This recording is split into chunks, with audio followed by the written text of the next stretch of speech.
The sum of three consecutive numbers is 75. Find the product of the largest and the smallest number.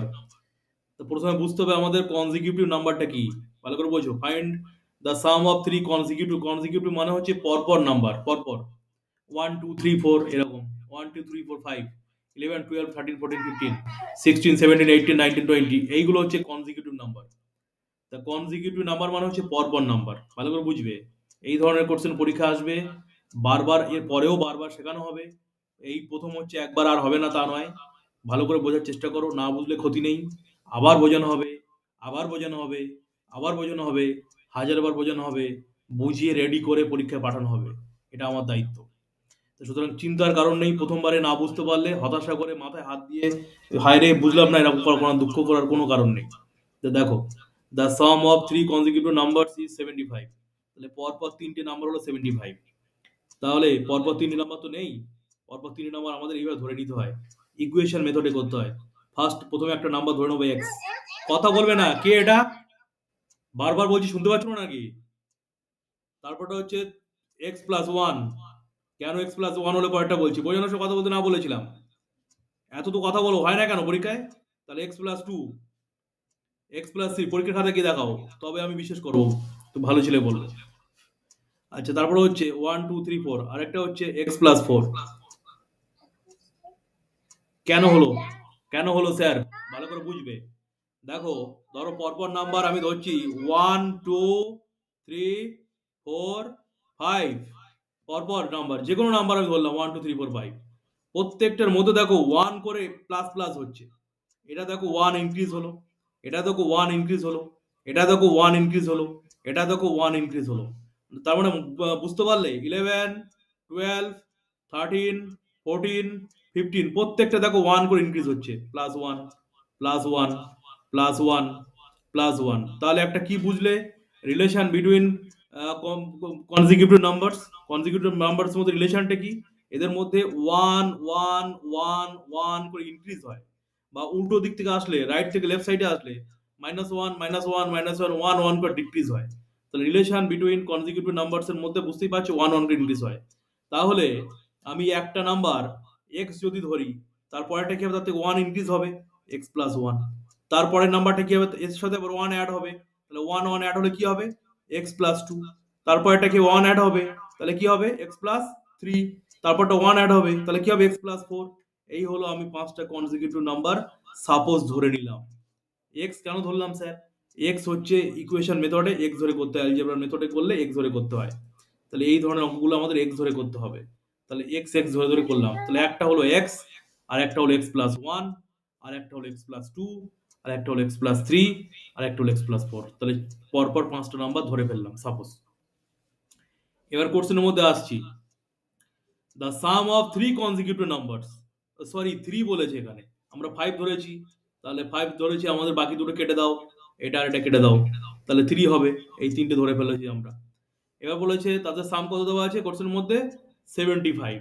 Some of three consecutive নাম্বারে কি দেওয়া আছে? 75। পরীক্ষায় কিন্তু ফাইভও আসতে পারে। এখানে থ্রি আছে, থ্রিটা নিলাম, 75 আছে। তাহলে দেখো এবার কি হয় লিখবো, অ্যাকর্ডিং টু দ্য সাম, এই কথাটা লিখতে হবে, অ্যাকর্ডিং টু দ্য সাম লিখেছি। একটা নাম্বার কি হলো? এক্স, ভালো করে বুঝতে হবে। আর একটা কি হয়েছে? X plus one. আর একটা কি আছে এরপরে? X plus two. তাহলে এটা একটা নাম্বার, এটা একটা এক্স প্লাস ওয়ান একটা নাম্বার, এক্স প্লাস টু একটা নাম্বার, আর এদের সাম কত দেওয়া আছে কোর্সের মধ্যে? 75। এটাকে ইকুয়েশন বলে। ইকুয়েশন কাকে বলে? এক্স এর ভ্যালুগুলো থাকবে লেফট সাইডে, আর total number by product of two numbers division থাকতে পারে, এগুলো থাকবে কোশিয়েন্ট অফ টু নাম্বারস থাকতে পারে এই পাশে রাইট সাইডে। এটাকে বলে ইকুয়েশন। তাহলে ইকুয়েশন কি হয়? এখানে যদি এক্স ইকুয়াল টু থাকে, তখন এখানে অর দিতে হয়, ইকুয়াল টু দেওয়া যায় না। একটা রসগোল্লা, দুটো রসগোল্লা, তিনটি রসগোল্লা, তাহলে 3x, 1 আর 2, তাহলে কত হবে? 3। নাম্বারগুলো অ্যাড হবে, আর এক্স এক্স গুলো অ্যাড হলো, 3x প্লাস 3 ইকুয়াল টু 75। চলো পরের লাইন, অর 3x থাকলো লেফট সাইডে থাকবে, এই প্লাস থ্রিটা ইকুয়েশনে যদি রাইট সাইডে চলে আসে, সব সময় সাইন চেঞ্জ হয়ে যায়। প্লাস থাকলে মাইনাস হয়ে যায়, মাইনাস থাকলে প্লাস হয়ে যায়, ইনটু থাকলে ডিভাইড হয়ে যায়, ডিভাইড থাকলে ইনটু হয়ে যায়। মানে ইকুয়েশনের এপাশ ওপাশ যাওয়া আসা করলে সাইনের চেঞ্জ হয়। তাহলে এপাশে থ্রিটা ওপাশে নিয়ে গেলে -3 হবে। স্যার কেন নিয়ে যাব? আমাকে কি পাগলা বিড়াল কামড়েছে যে আমি ওদিকে নিয়ে যাবো? আমি এটা মনে হতেই পারে, কেন নিয়ে যাবো স্যার? ইকুয়েশনে নাম্বারগুলোকে রাইট সাইডে নিয়ে যেতে হয়। কেন নিয়ে যেতে হয় স্যার? নিয়ে যাবো কেন? কারণটা কি? তার কারণটা হলো আমরা এক্স এর ভ্যালুটা বের করব। কেন স্যার এক্স এর ভ্যালু বের করব? কারণ আমরা এক্সটাকে ধরেছি কোশ্চেনের মধ্যে। সাপোজ আমরা first number x, second number X plus one, second হচ্ছে, থার্ড হচ্ছে এক্স প্লাস থ্রি, আমরা ধরেছি। তাই এক্স এর ভ্যালুটা বের করানো দরকার। সেই জন্য যেটার ভ্যালু বের করতে হয় সেটা রাখতে হয় লেফট সাইডে, আর বাকি নাম্বারগুলো সব চলে যায় রাইট সাইডে। তাহলে +3টা বসে গেলে কি হয়ে যাবে? -3। এই হয়ে গেল। তাহলে এবার হচ্ছে অর, আবার হচ্ছে অর। 3x = 75 থেকে 3 মাইনাস করছি, তাহলে কি হবে? 72। এবার হচ্ছে, এবার দেখো মনে রাখতে হবে এক্স আর 3 এর মাঝখানে কিছু নেই, মানে এখানে ইনটু থাকে। এটা একটা নতুন ব্যাপার শিখলে। তাহলে 2x, 2 আর x এর মাঝখানে কিছু নেই মানে ইনটু আছে। 3x, 3 আর x এর মাঝখানে কিছু নেই মানে ইনটু আছে। তাহলে অর x = তাহলে কি হবে? এই ইনটুটা ওপাশে গেলে কি হয়ে যাবে? ডিভাইড। তাহলে 72/3 হয়ে গেল। ইনটুটা হয়ে গেল ডিভাইড। এবার কাটিং করছি, 3 2 তে 6, 24 হয়ে গেল। তাহলে এক্স এর ভ্যালু হয়ে গেল 24। তাহলে একটা নাম্বার আমরা ধরেছিলাম এক্স, তাহলে এক্স মানে কত হয়ে গেল? 24। আর একটা নাম্বার আমরা ধরেছিলাম x plus one, x plus one মানে কত হয়ে যাবে? 24 প্লাস ওয়ান মানে কত হয়ে যাবে? 25। আর একটা কি ধরেছিলাম? এক্স প্লাস টু, তার মানে কি হয়ে যাবে? 25। এই দেখো এক্স প্লাস টু, তার মানে কি? এই 24 তার সাথে টু অ্যাড হলে কি হবে? 26। তাহলে একটা নাম্বার 24, আর একটা 25, আর একটা 26। আমরা পর পর কনসিকিউটিভ নাম্বার তিনটে পেয়ে গেলাম, 24, 25, 26। এবার এই পর্যন্ত যদি নাম্বার আনসার চাইতো তা হয়ে যেত। এবার কোশ্চেনের মধ্যে নাম্বার চাইনি, কি বলেছে? কোশ্চেনের মধ্যে দেখো কি বলেছে। বলেছে find the product of the largest and the smallest number. তাহলে এদের মধ্যে আবার ইনটু করতে হবে। লার্জেস্ট নাম্বার কাকে পেয়েছি? 26। আর স্মলেস্ট নাম্বার কাকে পেয়েছি? 24। তাহলে কি লিখবো? এইভাবে লিখবো, the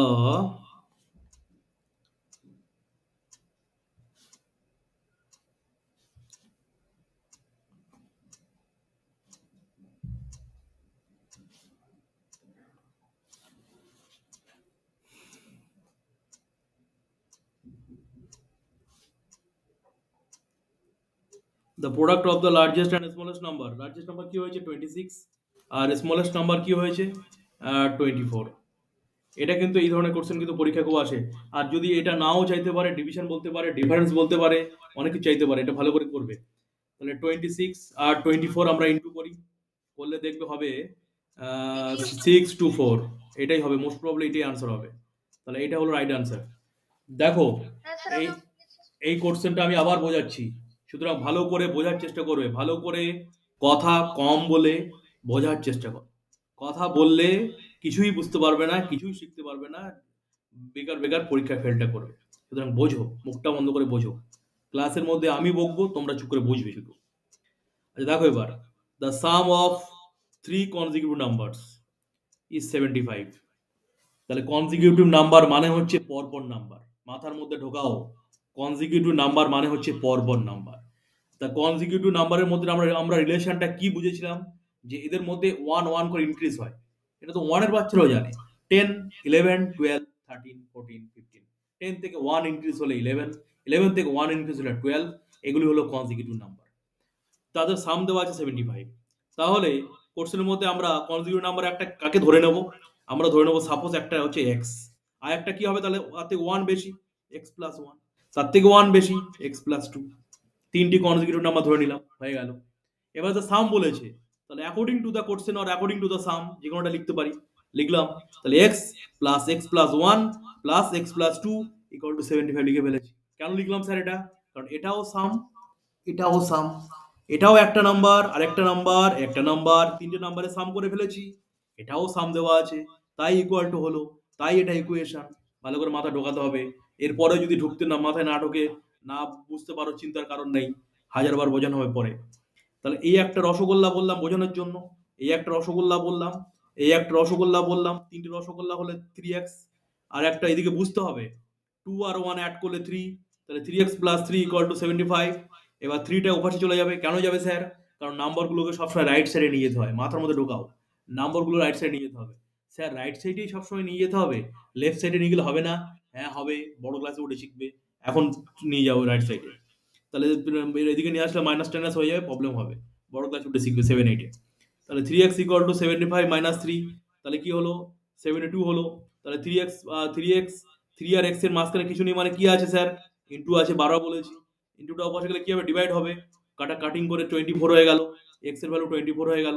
তাহলে একটা নাম্বার 24 হলে পরেরটা হবে 25, তারপরটা হবে 26, যেহেতু এটা কনজিকিউটিভ নাম্বার। এখানে আনসার নেই, আনসার চেয়েছে product of largest and smallest number. তাহলে আমি লার্জেস্ট 26 অ্যান্ড স্মলেস্ট 24 ইন্টু করে ফেলবো, আনসার হবে 624। বলো এর পরেও যদি বলো আমি বুঝতে পারিনি, তাহলে চিন্তার পরে আবার বোঝাতে হবে। দেখো